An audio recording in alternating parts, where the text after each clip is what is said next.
And welcome to all of you. I'm happy to see that we haven't lost too many of the participants, conscious that we are the last thing between now and the very exciting football game tonight between Belgium and England. We'll try to stick on time for this session. These have been three very interesting days, covering a broad range of topics that all of us are involved with. And this final session is titled After Treatment and Technology Solutions for Low Emissions.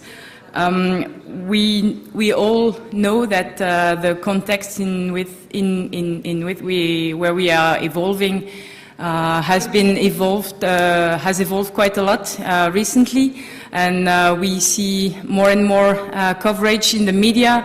A lot of it is very emotional, so it's often very good to sit back and look at the facts. And so today we will have three more presentations to cover the challenges that remain ahead of us for diesel. And how, in particular, trust can be regained in this environment. So we will hear about research and solutions to reduce emissions from combustion engines, which is important so that they remain competitive against alternative fuel powertrains in the future, but also how to combine reduction in CO2 and in harmful pollutants. The session before was very enlightening in terms of a different opinion with regards to CO2, but there is clearly a future role to play for a combustion engine into improving our actions with regards to climate. And also we will hear some more results on research and solutions to how to improve conversion of NOx in general, and in particular in low temperature or low load operation. So without further ado, I would like to invite the first speaker on the stage, Maurizio Maggiore from the European Commission. Maurizio has been working in the Surface Transport Unit of the European Commission's Directorate General for Research and Innovation since 2002.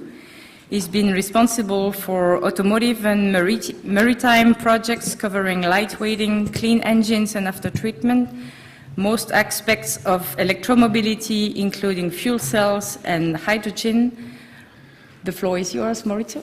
Thank you, Cecile, very much for the introduction and everybody for being here, and of course the organizer for the invitation.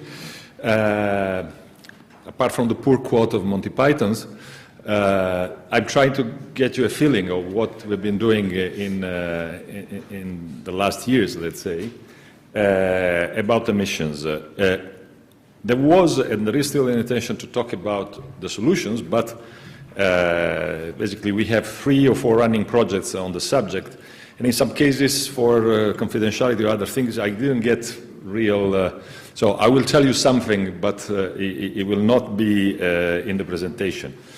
So I will go fast because these have been used I think 10 times in presentations in the last days, so you don't need much about that. It's simply that we have this issue. And I think one of the shaping, let's say, forces is cities. I mean, whatever lobbying, regulators, whatever they do, it's emerging that the real referee, the arbiter, is the cities. If they decide to go one way, we can do whatever we want, and it will not work. And this is from 2 or 3 years ago, basically. And they already were saying, strict conformity factor, do not introduce loopholes, we want retrofits. So cities I think, are the key. And therefore, a lot of the to and from I heard during these days, I think is irrelevant. Either we solve the problem, or better, either the industry solves the problem, or it doesn't matter. Because they are risking being penalized if they don't solve the air quality issue. And as someone said, the alternative is banning the vehicles altogether. So you lose the market anyway. So I think that they are shaping, really, they are the shaping force of the market. And by the way, another thing, I say, this would resolve and so on. This is not me, but I borrowed the slide. The compliance is to targets which are still not the WHO ones. And there have been some statements about that this is the ultimate goal. So when we talk about improving, it means going in that direction and not just meeting targets. By the way, I will highlight later, but you see that when we have microgram targets, for instance, for particles, this has been overtaken by technology since years, and it's no longer representative of what the risks are. So what are the topics? What are we dealing with? I think I skipped this one because everybody knows about NOx, but particles is the other thing, which some cities still have a problem with particles, but in some cases they might not even know, even those who don't have it, if they look at real impact, which is the number of particles. And I just was last week in Zurich, and I have a number that I don't remember by heart, so I need to read it. But basically, one of the speakers said, when we talk about the particles, and we're talking about, for instance, 5 micron one, the equivalent in 10 nanometers part is 2.5 million. So, just to say that if we consider weight and not particles, number particle, we might be missing something, because basically these don't add up. They are not weighted, because, as I say, 2.5 million particles to do one particle. And, but even in numbers, you see that someone has made a kind of quick comparison between technologies. And for instance, we see in that graph on the left that CNG, which sometimes, I mean, in Belgium last week there was someone saying, oh, they make no particles. and you see that, well, no is debatable when we talk about 10 to the 11th. They are within the legal limits, but still much higher than diesels. If you look at the cloud of diesel is more to the bottom. There are a bit higher, but, and then you have gasoline, which is higher. And then, of course, if you take away the particle filter, and in the morning we had and yesterday we had a lot of on this issue, then you go 1,000 times as big. So that's an area. But another one where the common wisdom was, oh, there's not a particle problem there, is PFI. The red bar there, which is 10 to the 13, so is similar to the diesel without filter, it's a gasoline MPI. Normal MPI. And we are seeing more and more of this in the tests that are being done. And I will show you what I mean when... so, basically, we have, let's say, even things there's not much awareness about. And this maybe is a few cars, but if this is the technology, I don't know exactly where in PFI this issue comes from. I have no technology explanation, but whatever it comes from, if more cars adopt that type of approach or technology, this will become a bigger problem. And they have no requirement to put a particle filter at the moment, because they are not even submitted to a PN test. And then the point is, these particles are much finer. They penetrate through the lung to the whole body. Basically, again, last week in Zurich, they announced that they found proof that they get to the neurons, so in the brain, but really to the neurons. And they have, for instance, benzalpurine, which is a very, very potent carcinogenic chemical. So overall, what's on the particles is as important as how many we have. And therefore, I will talk about the prices, which is something that I'm managing. I'm thinking about some kind of risk-based, so that the limit is not equal for everything, because if the particle is more dangerous than another one, then maybe it could make sense that there are less of the dangerous one as a limit. But this is a bit far-fetched maybe for regulation, but in a price, I think, for research, I can talk about it. And then there's a lot of things, and some have been mentioned already here, and I was really surprised by one statement yesterday from the colleague from London, where they regulated in their retrofit something which is at the moment not regulated, but in the prices I put all of them, which is N2O. I mean, we have been debating in the previous session about 10%, 15% reductions in 10 years, and he basically said that there are buses that do 15% equivalent CO2 in N2O, which is not regulated. So basically, we would be swapping years of reduction, an effort of reduction, just by not taking care of N2O. And I don't mention methane, because in the prices we don't consider methane. But if we have leaks, if we have a catalyst which lose effectiveness on methane, and we know how hard it is to catalyze methane, basically we might lose any advantage on CO2 by just having this. And then we have ammonia, which is dangerous in itself, directly and indirectly through particles and whatever. And, for instance, NO2, because we have this mismatch. We have air quality regulated in NO2, but at the moment we are talking about NOx. And, how strange, there is manipulation of the exhaust to have more NO2. So that's get in the air. So, and then, as I said, polyaromatics, cyanides, aldehydes, this we are considering as well for the prices. But just to be sure, in the prices we put a catch-all, because we don't know what's coming. They might come with additives, they might come with whatever. We just said, if whatever you use to reduce leads to some dangerous chemicals, you could be excluded from the price simply for having it. So just to stay on the safe side. So overall, to these challenges, what we've done. On one hand, we looked at projects to try either to improve or in some cases to understand, and at the other, the prizes, which I think are a nice tool because basically we pay only and if someone gets the result. While I've seen many projects, I must say this in a very blunt way, where I've seen a lot of technology developed and not applied, or even, you know, we didn't realize for years that the EGR duct was a research topic. You know, it seems like we missed something, and we had bodies, advisory bodies and whatever, never told us that the real problem of pollution was EGR clogging.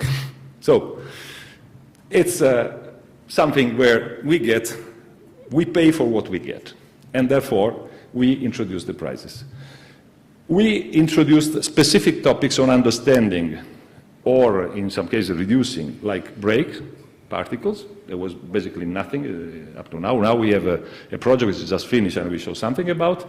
And the issue of sub-23 nanometers, because a lot of what I said before about particles comes also from the fact that we measure down to 23. But these particles, for instance, the natural gas particles, are mostly below. And therefore, basically, people can say there are none because they forget to say above 23. But below, there's plenty. So we have 3 projects running on that, and I will talk about it. We had last year, and still running, I mean the evaluation is still running, a big topic on air pollution at large, so not only cars, but we are also looking at airplanes, because there was a paper somewhere in Los Angeles, one of the 5 airports is putting in 10% of the particles, and they are 10 nanometer size particles. So it's a huge number, and it's basically out of the radar. And then ships, because a port city has a huge emission problems, and in many cases it's the ships, it's not the cars or the heating or whatever. So we went a bit wider. It's transport contribution to air pollution and not only automotive. But of course, there is also automotive. And of course, and I will not talk about it in terms of project because that would be another presentation, but a huge effort on electrification. I mean, something like 800 million in the framework program. So, and then there is the fuel cell and hydrogen initiative, which is another few hundred millions. But now I focus for the next few slides on the prices. It's basically retrofits and future engines, trying to stimulate real application, because as I say, we pay only if we get the results. And the targets are quite ambitious.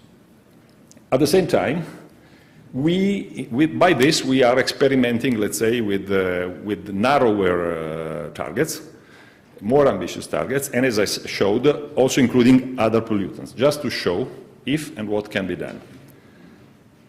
And all this, and we started from FP7. We had the real driving verification in projects many years ago already, or in Artemis, when there was not yet a PEMS, we were asking projects to demonstrate their performance not on NEDC, but on Artemis. So why do we have two? First of all, is because as someone said, as Nick said, we have a huge installed base, and our quality, if we wait for it to be replaced, it will take years. While with this, we could have a solution in 1 year. Now the price is finished, so I can say it's there. And these guys will be around, at least for 10 years. We know that then they go somewhere else. They're not scrapped. Many of them are not scrapped after 10 years. So they will pollute somewhere else. And also, in some cases, new cars, some are still for sale, as we've seen from the statistics. Someone who has bought a car last year or is buying it now will not change it soon. Even if it changes, it will sell to another guy in the same city that will use it. So it's something that, in a way, I think is a democratic approach. Is give a tool which is solving the issue at a relatively low cost. Then we have a longer-term thing, which is still running, up to September 19. We are waiting for the cars, the prototypes to be delivered, if any, because it's a big challenge, so we know. It's a future combustion engine, but it has to be clean. I mean, something where I can go and tell people with a straight face, mayors or whatever, this will not create problem for you. Because as I said, I try to cover, maybe, because inventiveness is difficult to control, but I try to cover as many as the known or coming issues which would be there. And we know that probably because of the CO2, there will not be many purely combustion engine cars. But there will be, we've seen the presentation from BMW, half of the electrified will still have an engine. And we have done measurements on PHEVs, and the results are not good. I mean, as soon as the engine is on, is as bad or worse than the others. I say worse because normally they work in the optimum point, which is a quite high load point, and therefore the emissions are absolutely high. So cleaning these engines, sometimes I hear the criticism, oh, but why you're talking about that? Electric will be the future. Even in an electrified future, chances are that there are a few of those, and then they also need to be cleaned. Of course, real driving as well, and of course, we never know. If really in 1 or 2 years we get cost parity or whatever, I mean, this could be overtaken by events, but for the time being, I think there are good reasons to keep an option of this kind. Now, another quotation, it can be done. The first prize is finished, and it delivered something which didn't touch the ECU, so basically it's really a retrofit that doesn't require any other intervention. It took a C-class donor vehicle which was really high emitting, is one of the ones on the left of the graphs we've seen before. We checked it in many demanding conditions. Just to tell you something, cold start is 7 degrees NEDC. Anybody knows that the NEDC doesn't help in heating the catalyst, and you start at 7 degrees. And we saw that this creates problem because the car had windows, and therefore, basically below 17 degrees, it didn't do anything. So it was a hard time. We checked it in real driving, urban and rural, and motorway, but in the price rules, the part which is used was the urban and rural.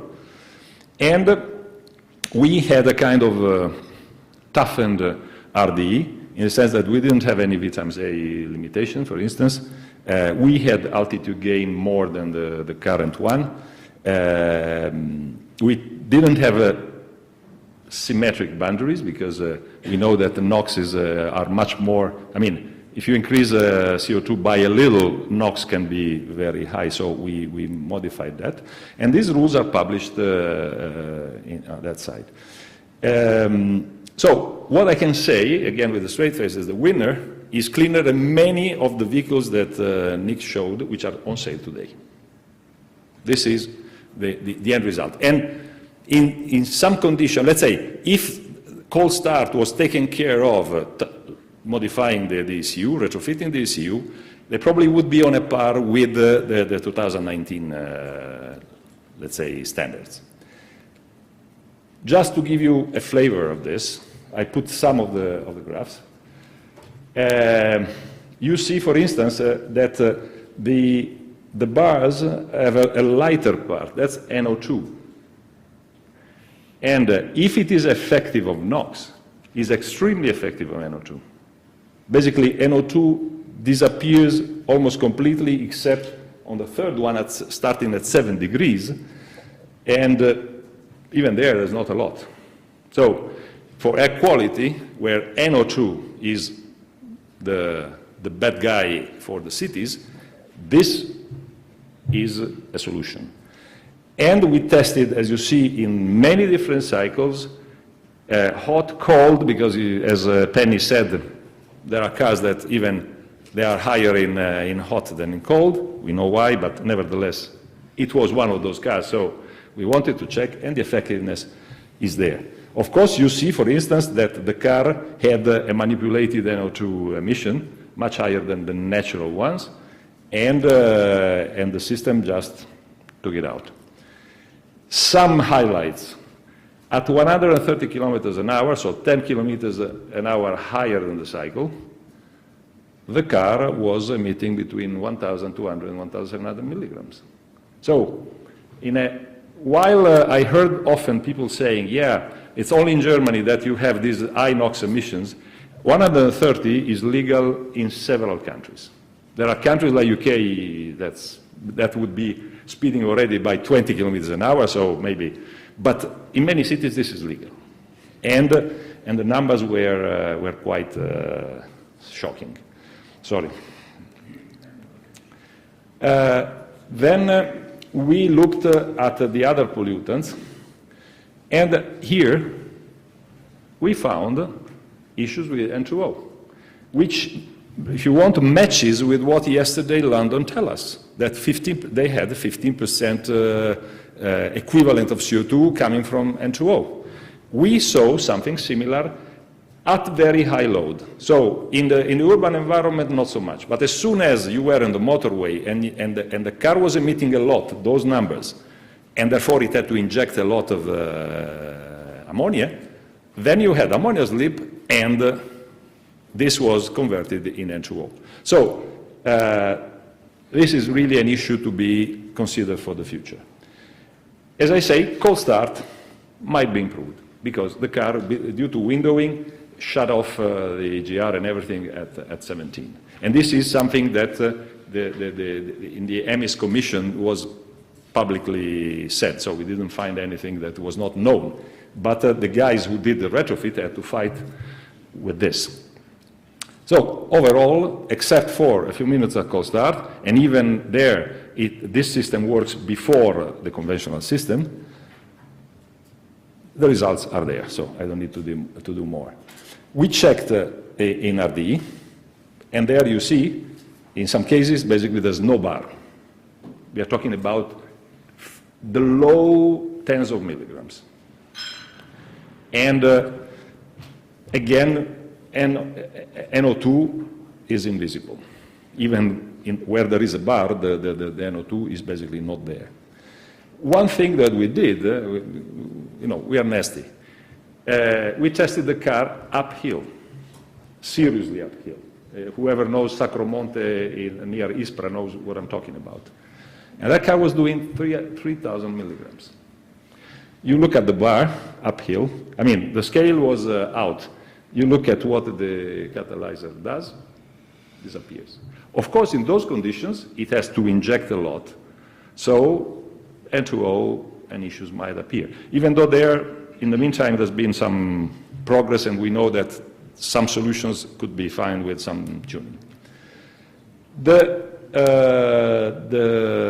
Let's say the result is that we have a solution, we have to see who pays, but as someone said, even the loss of value of the car, if you can start using it again in London, for instance, and don't pay 10 euros per day, you pay it back in less than 1 year.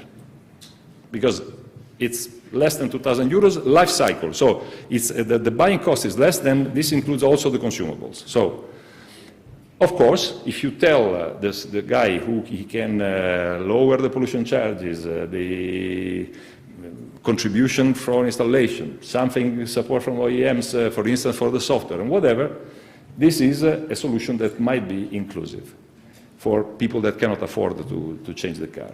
The future engine is still active, so we hope that that someone takes the opportunity, because I think on one end we have all this talk about, we are demonizing this and that. Fine, show me that you can do better. And then you get a seal of excellence by someone who is well known for testing well. The rules are strict, and therefore you can show that there is a solution. And this is open to both gasoline and diesel, so it's technology neutral from that point of view. Then we have the research projects. As I say, I launched on nanoparticles something quite heavy. We have 3 projects working on it, which are aiming at understanding the issue, understanding where they're coming from, how many are these small particles, and let's say measuring them, because I would like to have a PEMS ready. There is work at PMP level on the lab, but I want these systems to be on a PEM system. So this one is Surreal 23. They are looking a little bit more ambitious long-term things. They have these 2 devices that look like at midterm promising, which, for instance, one is already available in the 1 to 15, and they are extending to 30 nanometers. They are changing the working temperature to a higher level, for instance. And the other one is giving basically real-time results, 1 second response, very small, so this is very good for PEMS, which could go down to, they say, 11 nanometers. Another thing that they did is, there was this issue, natural gas, how is it, where it comes from? So they have an optical engine which basically has no oil. So the black curve is with no oil, and then with, this is a different RPM, sorry. And then they also worked looking at no oil with oil, because the answer was, it's the oil. And the result is, no, it's not the oil, or it's not only the oil. There is a significant amount of sub-23 nanometer particles without any oil in the combustion chamber or in the cylinder. But if you put oil, then it gets worse. And oil is there. So in the end, who cares if it's the oil or something else? The engine is putting out significant amount. You see that the peak is where basically we don't measure. And the more oil you put, the bigger the particles become, and the more they become. So we have something more scientific on that side. So there they are confident to deliver something that can measure on a PEMS, and there will be testing at the end of the project. On the other engine projects where I cannot give you much details, but the agreement is that this new technology will be applied to the new engines. Another project is down to 10. This is the list of questions they wanted to, which is basically the same. Each project has some kind of specificity, but basically it's the same. This is the metrics that we will cover. So basically we will apply this to all engines, because simply in some cases, as I said, for PFI, for instance, there can be surprises. We were convinced in the past that they were low, and now instead we find that high. So basically, I ask really to cover the whole spectrum, including two-wheelers, because two-wheelers are a big problem, because none of them has a filter, not even in perspective. They already looked at some measurement areas. Here, the instrument that they are developing, they checked with the conventional one, and they see that they basically overlap on the 23, up to 23 nanometers, so it's consistent. We are not having something which is... and they find, they applied in different technology, diesel, with, without SCR, with and without filter, and so on. And you see that there are areas where you have. They estimate, I think, somewhere 40%. So I heard something 20%. No, we have many cars where this is higher. And they are looking now also at the events that create this. It's clear that hard acceleration do it. So if we have V times A limits, maybe we don't see it. Regenerations. So we will go deeper here. And this is the synthesis of what they want to do in terms of the DTT is down to 10, is their instrument, so to say. They already evaluated several parameters for compatibility with the 23 nanometer system, the current one.